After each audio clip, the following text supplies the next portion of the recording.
Hi, I'm Issey from Flower & Press. Today I'm going to teach you how to press flowers and what you can create with them afterwards. The steps for pressing flowers are as follows. Open up your press, lay 2 pieces of blotting paper on top of your cardboard. Place your flowers onto the blotting paper, ensure they are not overcrowded. Deconstruct the petals if necessary.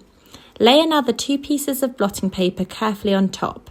Repeat the process until your press is full before tightening up the bolts. Our top tips. Press flowers on a dry day.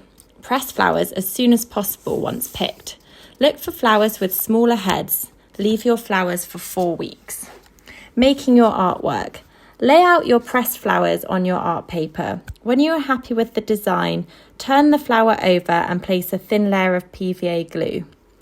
Glue it down onto the page and repeat the process until finished.